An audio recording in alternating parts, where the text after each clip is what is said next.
안녕하세요. 혹시 그 드라마 같은 데서 침 맞는 장면 보셨어요? 그냥 아픈데 놓는 건가? 뭐 그렇게만 생각하실 수도 있는데요. 오늘은 전종우 교수님의 연구 자료를 바탕으로 해서 이 조선시대의 침술이 단순한 기술이 아니라 와, 어떻게 동양 철학이랑 예술의 경지까지 갔는지 그 아주 흥미진진한 이야기를 한번 파헤쳐 볼까 합니다. 네, 맞습니다. 이게 단순히 병 고치는 기술, 이걸 넘어서요.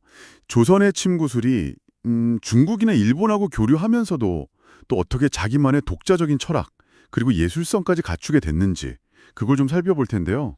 특히 들어보시면 재미있을 만한 게 자연경이라든가 득수응심, 또 신불염정, 수불염숙 같은 이런 개념들이 있거든요.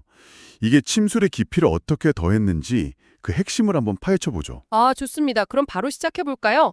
조선 침술이 뭐랄까 혼자서 그냥 쭉 발전했다기보다는 주변 나라들하고 교류가 아주 활발했다 이런 말씀이시군요. 네, 그렇습니다.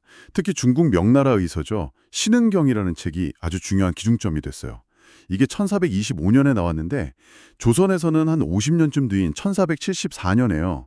여기에다가 일본 승려 양심이 전한 치용저 팔혈법 같은 새로운 치료법, 그리고 또 조선만의 독특한 택일법, 이걸 더해서 중간신흥경이라고 다시 편했습니다. 태길법이요? 아, 그 침 놓는 날짜를 정한다. 이게 그렇게 중요했나요? 어떻게 보면 약간 미신처럼 들릴 수도 있을 것 같은데 말이죠. 아, 네, 중요한 지적이세요. 근데 당시엔 이게 그냥 미신이라기보다는 사람 몸은 우주의 축소판이다, 이런 깊은 철학에 반영된 거였어요. 그러니까 몸의 장기나 기운의 흐름이 하늘의 움직임, 천간, 지지 이런 거 있잖아요.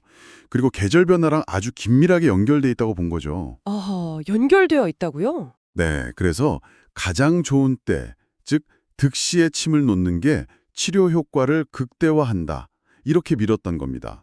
심지어 택일보다 중요한 건 없다, 이렇게 말할 정도였으니까요. 이건 이제 몸 안의 해부학적 구조에 더 집중했던 일본 의학하고는 좀 다른 관점이죠. 보이지 않는 천지, 자연, 이 대화와의 조화를 중시한 조선만의 아주 독특한 특징이었습니다. 와, 몸하고 우주를 연결시키다니 진짜 스케일이 엄청나네요. 그럼 이런 철학적인 배경 위에서 아까 말씀하셨던 그 자연경이나 득수응심 같은 개념들이 나오는 거군요. 들어보니까 꼭 무슨 예술가의 수련 과정? 뭐 그런 것처럼 들리는데요? 네, 정확히 보셨어요. 조선 침술은 그냥 기술만 열심히 연마하는 걸 넘어서 깊은 사유, 그러니까 생각이죠. 그리고 정교한 기예, 손기술, 이 두 가지가 하나가 되는 경지를 추구했습니다. 먼저 자연경이라는 건요, 실학자 서유구가 강조했던 개념인데요. 책에 쓰인 지식, 성현의 글이라도 왜곡될 수 있으니 오히려 현장에서 직접 경험하는 농부나 장인처럼 자연 그 자체를 경전으로 삼아서 배우는 거. 그 경험적 지혜가 진짜라는 거죠. 아, 책보다는 실제 경험이 중요하다. 그렇죠. 침술에서도 마찬가지였어요. 명의 허임 선생도 평생의 경험을 담아서 침구 경험방이란 책을 썼는데 그 이유가 단순히 지식을 뽐내려고 한 게 아니고요. 그 귀한 경험들이 그냥 사라지는 게 차마 아까워서 버릴 수가 없어서였다고 했거든요. 문헌도 중요하지만 결국에는 몸으로 직접 체득한 지혜, 이걸 더 중시한 겁니다. 이야, 경험에서 우러나온 지혜라. 그럼 득수응심, 이건 또 어떤 경지일까요? 손으로 얻어서 마음에 응한다. 글자 그대로 보면 그런데요. 네, 허임 선생이 맹자랑 장자의 말을 인용해서 설명한 득지여심 응지여수, 즉 마음으로 깨달은 바가 손으로 그냥 즉각 나타나는 경지입니다. 단순히 기술을 아는 수준을 넘어서 마음하고 몸이 완전히 하나가 되는 거예요. 그래서 생각하기도 전에 손이 먼저 움직이는 그런 아주 직관적인 숙련 상태죠. 와, 마치 오랫동안 악기를 연주한 연주자처럼요. 네, 맞아요. 비슷한 비유죠. 이게 바로 의자의야, 즉 의술은 그 의사의 마음과 뜻에서 비롯된다는 정신입니다. 마음과 손이 하나가 되는 경지. 아, 대단하네요. 그렇다면 신무렴정, 수부렴숙은 이 경지에 이르기 위한 어떤 노력, 뭐 그런 걸 말하는 걸까요? 네, 맞습니다. 이건 당나라 명필 손과정이 서의 수련에 대해 말한 서보에 나오는 구절인데요. 생각은 정밀함을 다하고 손은 숙련됨을 다한다, 이런 뜻이에요. 그러니까 이론적인 탐구와 기술 연마, 이 두 가지를 정말 끝없이 갈고 닦아서 최고조에 이르면 마침내 어떤 법칙이나 격식을 의식하지 않아도 자연스럽게 손이 움직이는 신기의 경지에 도달한다. 뭐 이런 거죠.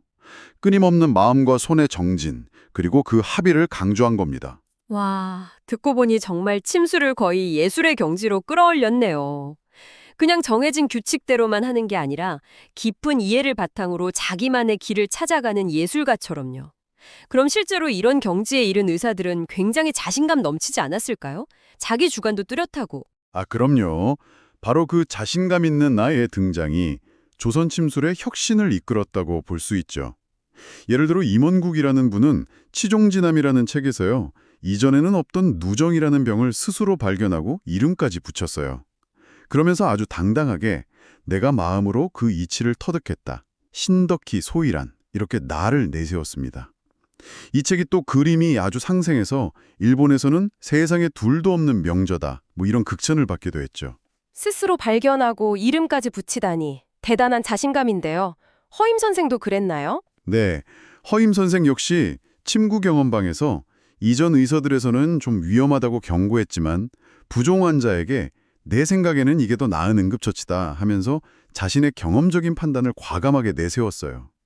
이런 주체적인 목소리, 이게 조선 침수를 창조적으로 발전시킨 힘이었고 또 침구 경험방이 일본에서 의학의 거울, 명계합니다. 전범이다. 이렇게 높이 평가받은 이유이기도 합니다. 이야, 오늘 조선 침구술의 세계를 이렇게 깊이 들여다보니까 정말 새롭고 놀라운 점이 많네요. 중국, 일본하고 교류하면서도 태길법처럼 우주와의 조화를 보는 독자성을 딱 지켰고요. 또 자연경, 득수응심, 신부렴정, 수부렴숙 같은 이런 철학적이고 예술적인 경지를 추구하면서 단순한 기술을 넘어섰어요. 그리고 임원국, 허임 선생처럼 자신감 있게 나의 목소리를 낸 의가들이 혁신을 만들었고요. 네, 그렇죠. 이 이야기가 오늘 여러분께도 좀 의미가 있을 수 있는 게 이게 단순히 옛날 의술 이야기가 아니라는 점이에요. 어떤 분야든 사실 마찬가지거든요. 깊이 있는 이해와 숙련된 기술, 그리고 거기에 자신만의 통찰력이 만났을 때 비로소 창조적인 성과가 나온다는 걸 보여주는 거죠.